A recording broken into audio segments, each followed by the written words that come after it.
होती है ना, तो कहानियों से प्रेरणा मिलती है। तो उसमें लिखा रहता है ऊपर मनोरंजन कहानियाँ, प्रेरणास्पद कहानियाँ, वो पहले लिखा रहता है। तो ये जो हम आपको बता रहे हैं, ये प्रेरणा के लिए कि आप कभी भी, अभी एक बात हमने कही, थकना नहीं, हारना नहीं। कोई ना दे साथ तुम्हारा तो टूट मत जाना। कई बार बोलते हमारे साथ कोई है नहीं, क्या करें। ठीक, कोई ना दे साथ तुम्हारा तो रूठ मत जाना, नाराज होकर मत बैठ जाना, दृढ़ संकल्पित होकर चलते जाना। जब आप दृढ़ संकल्पित होकर चलते आते हैं और अच्छे संकल्प ले लेते हैं, तो एक भाव आता है कि हमारा संकल्प कैसे पूरा होगा। तो उसको लाइन को बहुत ध्यान से सुनना पड़ेगा। ठीक है, पूर्ण प्रभावी सत्संकल्प कैसे होंगे पूरे, किसी ने सवाल किया, बच्चे पूछते पापा जी ऐसा कैसे होगा। तो पूर्ण प्रभावी सत्संकल्प कैसे होंगे पूरे, तो उत्तर देने वाले, अगर आपने हमसे पूछा होता तो हम उत्तर देते, चिंता मत कर, कर्म किए जा, कुछ न रहेंगे अधूरे।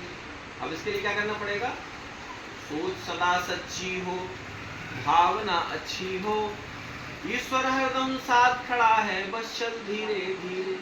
कौन खड़ा है? ईश्वर ही साथ में खड़ा है, बस चल धीरे धीरे। लोभ मोह के जाल में फंसकर मत बनना अभिमानी, पर पीड़ा सम नहीं अदमाई, बात हमने जानी। बस मत देना लटके झटके, लटके झटके से काम नहीं चलेगा। बस मत देना लटके झटके, काम किए जा सबसे हटके, और बोल दे मीठी वाणी, हमेशा मीठी वाणी बोलिए। सरस्वती माता जी के हाथ में क्या है? वीणा। वीणा का काम क्या है? जब वीणा बजती है तो हृदय में आनंद ही आनंद होता है, इसलिए सरस्वती माता जी के हाथ में वीणा है। आप भी जब बात करें, मम्मी के ऊपर, पापा जी के ऊपर नाराज ना हो। बच्चे हमारे जल्दी नाराज हो जाते हैं, अरे यार मम्मी, अरे यार पापा जी। ठीक, आपकी वाणी वीणा जैसी बजनी चाहिए। इसलिए सरस्वती माता जी ने अपने हाथ में एग्जाम्पल लेके रखा हुआ है। जल्दी दुखी ना हो, जल्दी क्रोधित ना हो, जल्दी परेशान ना हो, क्योंकि आप जो है आनंद की संतान हैं, आप आनंद का खजाना है। आपके कारण लोगों के चेहरे में मुस्कान आनी चाहिए। और एक बात हमेशा कहते हैं कि जिसके चेहरे पर रहेगी सदा मुस्कान, उसका नहीं कर सकता कभी कोई नुकसान। ये मंत्र है, ठीक है ना। जब भी ध्यान में रहे तो ध्यान रखना। कटनी से त्यागी महाराज जी आए थे, प्रयाग से महाराज जी आए थे, महामंडलेश्वर जी, तो वो एक बात बता के गए हैं कि हमेशा प्रसन्न चित्त रहो। संसार में कितनी भी बड़ी समस्या आती है, आने दो।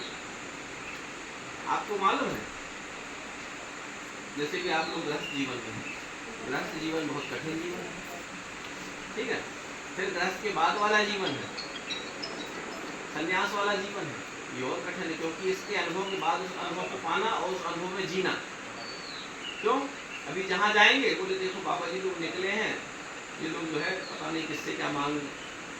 सबसे बड़ा भय है ना आज की डेट में, बाबाओं के ऊपर आजकल टैग क्या लगा है, ये बाबा जी आए हैं तो पक्का कुछ ना कुछ लेने आए हैं। और हम लोग उल्टे बाबा हैं, हम लोग चाहते हैं कि हम लोगों से कोई जितना ले सके ले ले। तो बोले आपके पास कहाँ से आता है?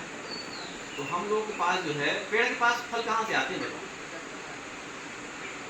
पेड़ के पास फल जहाँ से आते हैं वहीं से हम लोगों के पास आता है। उसका उत्तर आप खोजो, तो आपका काम है।